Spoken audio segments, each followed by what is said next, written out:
Support this podcast via our Patreon and get more writerly goodness. Visit patreon.com/nanocast to join up. Welcome to NaNoWriMo Every Month. My name is J. Daniel Sawyer. I'm the author of some 20 books, 34 short stories, and numerous articles and other things, and I am your guide on this journey to use NaNoWriMo to level up to professional output levels.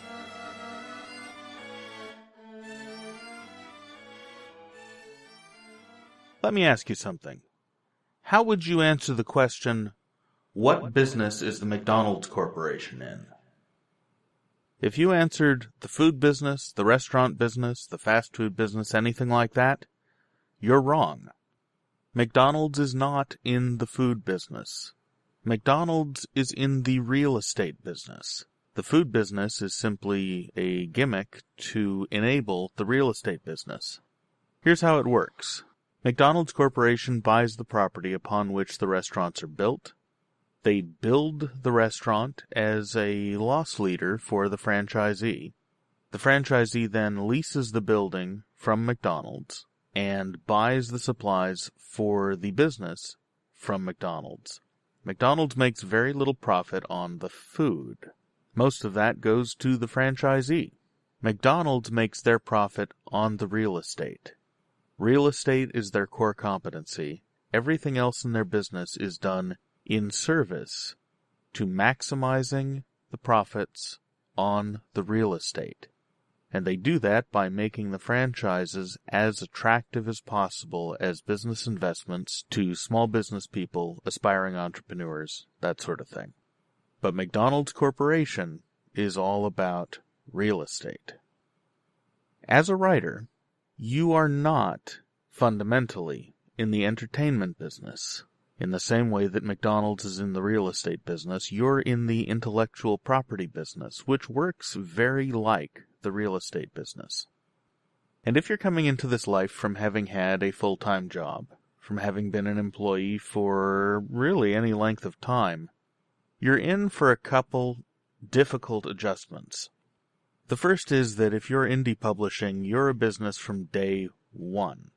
In the old world, in traditional publishing, you could afford to act like an employee for the first 5-10 books. Some people got away with it for their entire career. You wouldn't necessarily make a complete living, but you would make a nice life doing what you love as a secondary income in your household, and then if you happen to hit bestseller status consistently, it would turn into a living. And that was fantastic. There weren't a lot of options at the time either. From your point of view, unless you were someone who took the bull by the horns and really controlled your career and treated it like a business, it would have felt a little like being in an employee subsidy contest or a sales contest where the top performers got extra bonuses. In this case, things like movie options and audiobook rights sales and foreign rights sales and all these great things. And generally speaking, for most people, you would only see a piece of that action because your publisher would get a piece of it and your agent would get a piece of it and whatnot. And by the time it filtered down to you, you were getting a small fraction of the fortune that you were generating, but it was enough to enable you to do what you loved as something more than a hobby, which is great. And like I said, if you were savvy, you could turn it into a serious going business, even if you weren't a front list headline-grabbing regular New York Times best-selling author. But in that old world, you had the option to behave like an employee. You did your job, which was to write the story, and then you gave it to other people who did their jobs, and then they would come back to you with tasks that you needed to perform. When you're an employee, there's a couple of things that you're accustomed to thinking of so much that even pointing them out seems a little weird. An employee thinks in terms of tasks. My job is to do X. I have this list of things to do. I need to do them. I need to do them in a timely fashion so that my employer is happy with me. One of the consequences of seeing the things you have to do in terms of being a task list rather than as an investment portfolio type of situation is that you don't see it in terms of integrated systems, and that makes it very difficult to set priorities and figure out the order of operations in which you're going to do things, and that makes it very difficult to get organized properly. and without a rationale to act as a selector for all of the thousands of choices that you have to make every week in running your own business, you will quickly find yourself just buried under a mountain of details, all of which seem equally important. Developing the ability to step back and see how the different systems in your business interact with each other, and how the business as a whole, as a system of systems, interacts with the larger marketplace, is the big thing that makes the difference between running a business and just running around in circles, getting nowhere and getting more and more frustrated. This way of thinking is called systems analysis, and there's a lot of good books you can get on how to train yourself to think in terms of systems, and oddly, the first one that I would recommend is Sun Tzu's The Art of War, which looks at war as a matter of multiple interlocking systems which can be played against each other. It's sort of like a hacker's guide to warfare, but it's a hacker's guide to systems thinking, and almost all of what he says is directly applicable to business in any form. All that said, and back to the main line of thought here, as an employee, you also connect very directly the effort expended and the time expended with a guaranteed, reliable payout. You put 4 hours into something and you're working at $10 an hour, you get $40 minus taxes at the end of that 4 hours, or whenever payday is. And you can set your life and your budget and your schedule and everything by that dollars per hour watch. And you do. Now, this primes you for certain expectations that do not obtain when you're in business for yourself, and they especially do not obtain when you are in any kind of property management business. And make no mistake, publishing is a property management business. It's not a retail business. It's not even a wholesale business, although you will be retailing and wholesaling as a publisher. Those are features of your business. They are not your core business.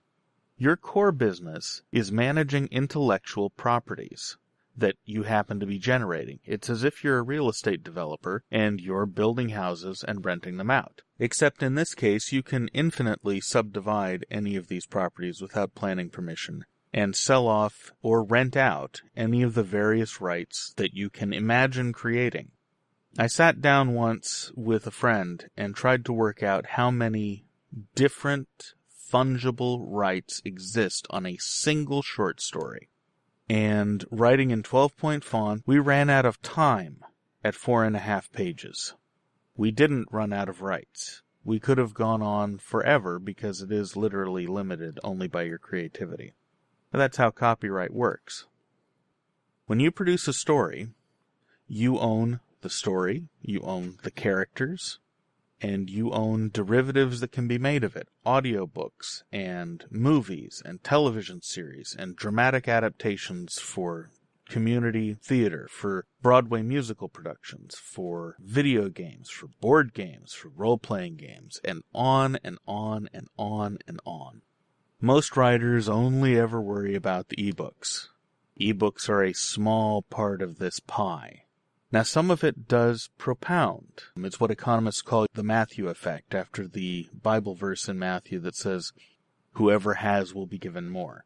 There are certain levels of popularity and success at which it becomes much easier to license out these other rights. In other words, to get people to pay you for the privilege of taking your intellectual property and making new derivative works, which, depending on your contract with them, you'll either get paid up front for, or you'll get paid up front and a royalty for, or you'll just get a royalty for. That's all down in the weeds. This reality takes a different kind of thinking, because it takes time to build a house. It takes time to accrue an investment portfolio. And the returns on any portfolio investment are subject to market forces over which no one on the planet has control. There are upswings and downswings. As a professional writer, no matter how successful you are, you will never have a dependable income. It will go up and down with the economy, with how well you're maintaining and tending those properties in the marketplace in terms of their packaging and their presentation. with how much other stuff you're producing, because the more other stuff you produce, the more opportunities you're creating for yourself to generate income, and the more opportunities you're creating for your audience to stumble across your work. That's why long-term pros always say the best marketing is to write the next book. Because every time you publish a book, you're in the recently released. You've got another property on the market. That's another opportunity for someone to stumble across your work and fall in love with it and start telling their friends. But there is no linear correlation. There is no guaranteed correlation between the amount of work you put in and the amount of money that you get out. It all has to do with how you manage those things you control. Your time, your rights, your learning as a craftsperson, your learning as a business person, and your learning as a legal practitioner, because dealing with business and intellectual property, you're also dealing with taxes, and the law is the rules of the game you're playing. When you're working a job, you're not playing a game, you're working a job. When you're in a business, you are playing a game on a field you can't control. And if you can't handle that, and you don't want to grow to the point where you can handle that, you need to make peace with the notion that writing is your hobby. If you want writing to be your career, whether it's your main career or a significant side career, you have to begin to make the transition from thinking like an employee to thinking like a business person, particularly to thinking like an investment banker. What you do as someone who creates and owns intellectual property is you are managing assets which generate income, and the amount of income they generate and the sorts of income they generate depend on how you manage those assets, on how you manage the entire portfolio, on the quality of those assets, and on how they're presented to the marketplace at any given time.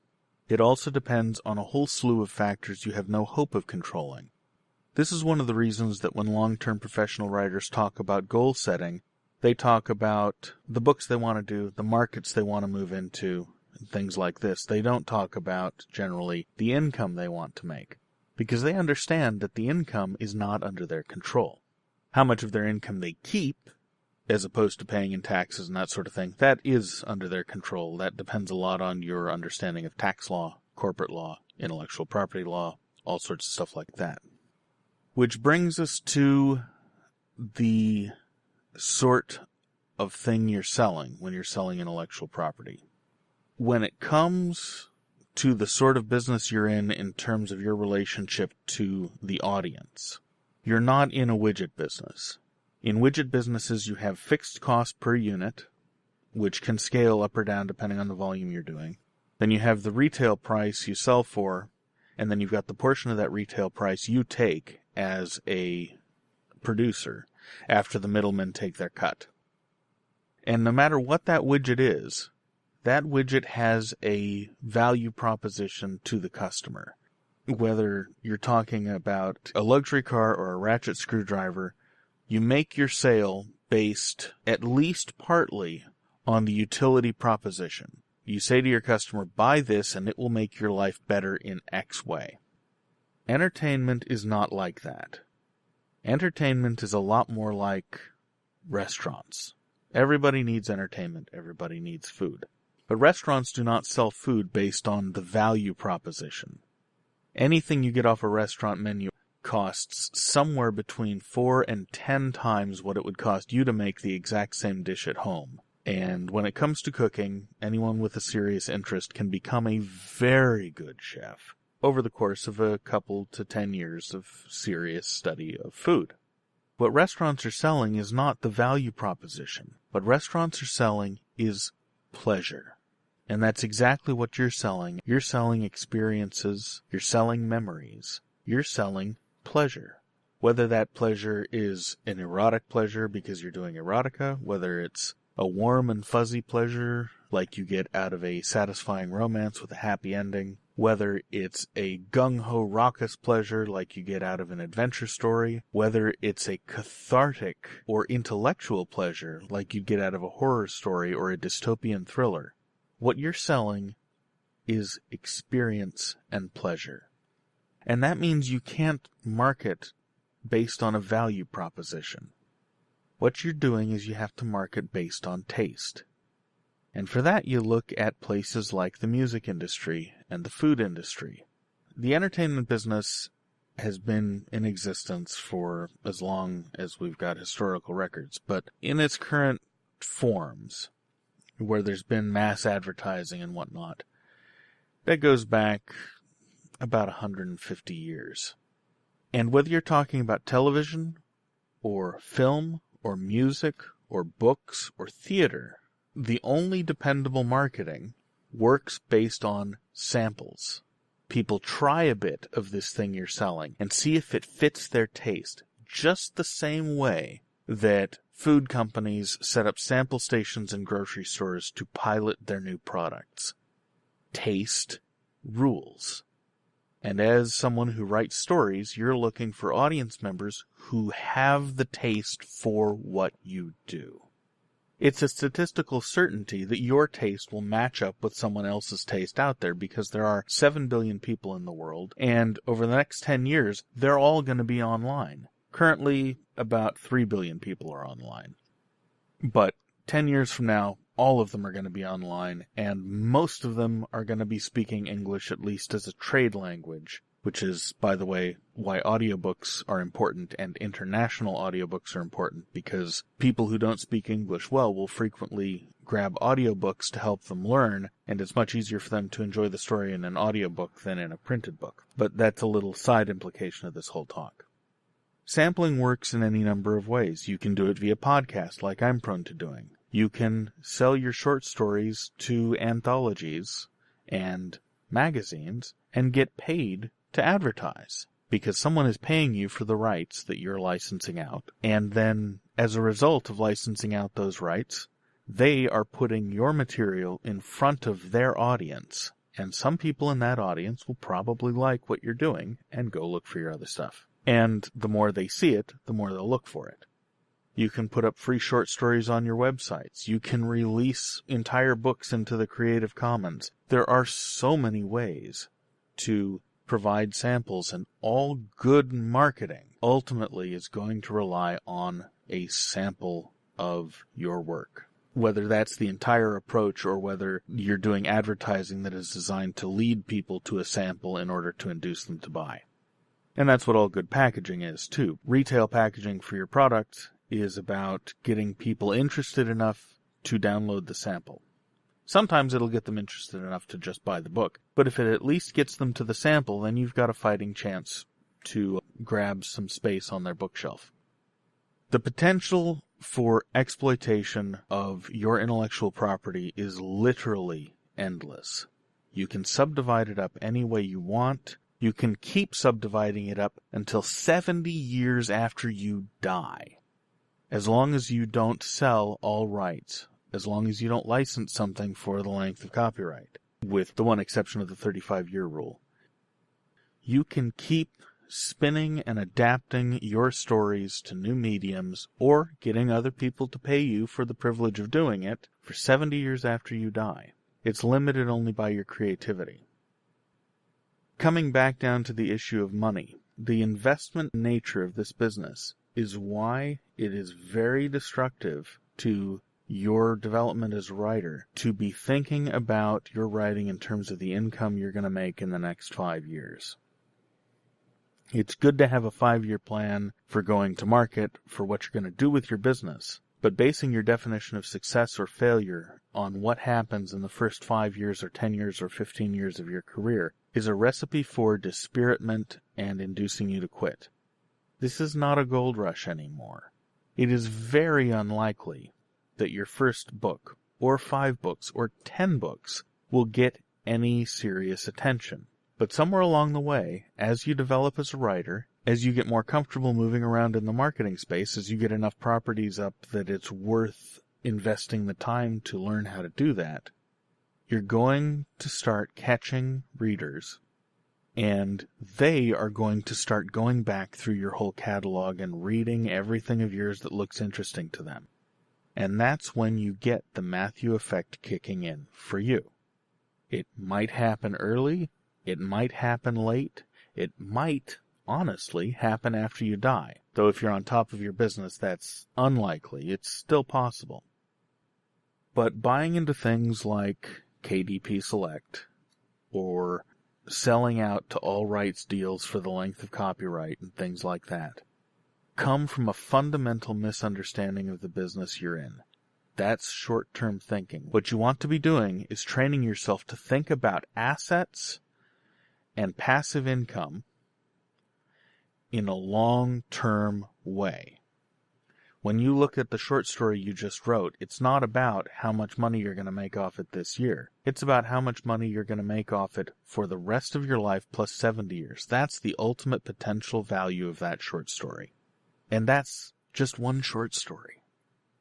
All your novels, all your short stories, all your poems, they're all the same way. Their ultimate potential value is that big, and you need to treat them that way. Time on the market is your biggest first value in being able to exploit that property. And if you're keeping it limited to a certain segment of the market because there's more money there right now, you're incurring an opportunity cost in terms of gaining readers in different populations, which is one of the things that contributes to a longer-term build and a more successful career over the long term. A lot of money right now is always desirable, but the more restrictions you put on your work and where it's available, the more you're limiting the long-term growth of that work. I could continue talking about this for 3 hours, and I have. I was at a business meeting with other author-publishers 2 nights ago where I talked about this for 30 minutes straight, and all the different ins and outs of thinking like an employee versus thinking like a business person in an investment business. If you want to learn how to make this business work, start reading up on copyright law and the music business, particularly the indie music scene, and real estate investing and portfolio management and tax law. And you will begin to understand the universe of possibility that is in front of you and the radically different kind of thinking it's going to take in order to exploit it. And you'll begin to understand why I say things like writing to market is a bad idea, is a self-limiting idea. Why I say things like going exclusive with KDP Select is a bad idea. These are all value judgments, but they're value judgments based on a deep understanding of the fundamental nature of this business. And it's a real gear shift moving from the mindset of an employee or from the mindset of someone who's used to selling widgets to the mindset of someone who's looking at managing an investment portfolio to create a large, long-term, viable income that will outlast you. And that's also the reason why a lot of us who've been at this for a while look at people who have early success and feel bad about congratulating them. Early success reinforces thinking about your writing as if it's a wage-generating machine. Because it's not. Your publishing business, based upon your writing, is a wealth-generating machine. Wages and wealth are different, though they both involve money. And the longer you're thinking about your writing and your publishing in the same way you would think about wages at a day job, the more difficult it's going to be to make the transition when you finally hit the point where the early success falls away, or where the market shifts, or whatever. Early success tends to lead to complacency. It tends to put your focus on the moment rather than on the long term. And if your focus is on the moment, then the moment anything changes, you're left like Wile E. Coyote running in midair. Whereas if your focus, no matter how good or bad things are now, if your focus is on the long term, you're going to be anticipating challenges that come ahead, and you're going to be laying track in front of yourself so that whatever difficulty or glorious time you're in right now, that's less important to you than the journey itself. You learn to love the process rather than being fixated on a given result at a given point in time. It sounds perverse, but doing that leads ultimately to far greater wealth and success than the ways that we're normally accustomed to thinking about these things. Every single successful long-term pro I know, and I know quite a few, many of whom you've never heard of, and by successful I mean They've been doing this for 30, 40 years and are millionaires as a result. There's a lot of them out there. Every single one thinks of the entire system in terms of the long-term Warren Buffett-style portfolio management thinking. If you take nothing else out of all of the things that I say about business and the law and everything on this podcast, take this lesson away. The difference between a successful writer and an unsuccessful writer is that in the long term, the successful writer treats everything like an investment. They treat the learning in the craft, they treat the learning in the business, they treat their marketing efforts, they treat their properties. They treat all of it like investments, and they manage their investments for maximum long-term gain. The writers that treat their publishing income like wages, the writers that treat their setbacks like obstacles or derailments, the writers that get intoxicated with the fame, however fleeting and small scale, and the writers that allow professional jealousy at the success of their colleagues to overcome them, these are the writers that don't last. So keep that in mind, and I'll see you tomorrow. NaNoWriMo Every Month is written and presented by J. Daniel Sawyer and produced by Artistic Whispers Productions. Visit our website at nanowrimoeverymonth.com and leave a tip in the tip jar or join the Patreon to support this podcast. NaNoWriMo Every Month is copyright 2016 by J. Daniel Sawyer and Artistic Whispers Productions and is released under a Creative Commons Non-Commercial Attribution No Derivatives license.